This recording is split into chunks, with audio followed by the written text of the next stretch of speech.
Hello and welcome to this overview of compliance for members of the DMA.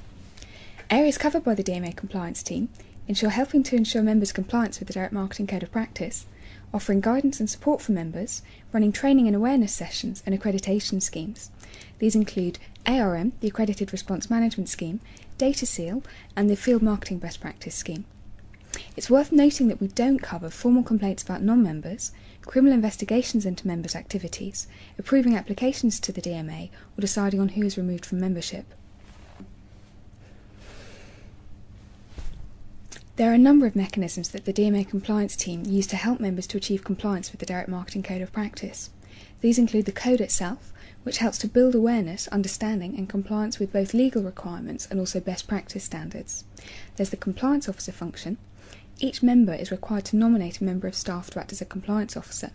This person will act as the liaison point with the DMA's compliance team, and they'll be the person responsible for disseminating information within their company. There's also the compliance visits. These happen regularly for all members, an opportunity for members and the compliance team to work together, both to identify any resources that the DMA has that might be useful to the member, and also to establish if there are any areas where the member is struggling to achieve compliance, where the team can help. There are also regular seminars, ad hoc questionnaires, plus of course one of us is always going to be on the end of a line. Where the DMA compliance team or a member company identify areas where the member is having difficulty in achieving compliance with the code, the DMA's compliance team will always be on hand to help identify and resolve these problems. Regarding certification and use of the DMA logo, new companies can't display the logo or the certificate until a compliance visit has been undertaken. Wherever possible, however, this will be within 30 days of a member joining the DMA. In September 2009, there was a change in certification. Prior to this, the membership certificate and the compliance certificate were separate. The membership certificate was sent out automatically when members renewed their membership of the DMA. The compliance certificate was received following completion of a self-audit questionnaire. However, it was felt that these weren't going to achieve quite as much as the visits would, and feedback from members has indicated that they find the visits both more useful and also less prescriptive than the compliance questionnaires were, and in general, member feedback has been very positive about the visits. Remember, you've worked hard to achieve your certificate of compliance with the DMA Code of Standards, so do display it prominently. You'll notice that the DMA Code refers to musts and shoulds.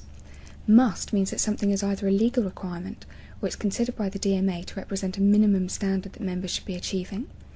Should refers to best practice, and this is something for member companies to work towards. There are a number of best practice guidance documents available on the DMA website, and the DMA councils provide the content for these. The councils are member interest groups set up by members for members and represent a number of channels within membership. The best practice guides are available to both members and non-members. They offer guidance to good operations and are also part of the DMA's commitment to maintaining the highest professional standards in the direct marketing industry. There are a number of accreditations that have been developed by the DMA councils and subcommittees.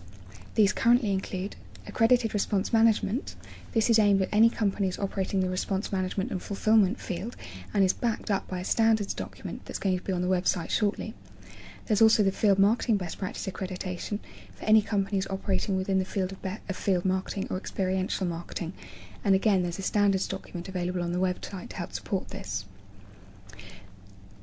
These accreditations are both available to non-DMA members, but it's worth noting that the price to members will be a lot less than the price to non-members in most cases. There's also the DataSeal accreditation. This focuses on information security and is going to be extremely important to any company that's using data, whether it's personal data or sensitive personal data. Although this is applied for through the DMA, the audit and accreditation are available through BSI. Where someone has already achieved ISO 27001 through a UKAS accredited company and where the scope is deemed sufficient by BSI, they won't need to undertake another audit. They can simply apply for the DataSeal and achieve it regardless. If you have any questions about accreditations at the DMA or about compliance, please feel free to get in touch. Thank you.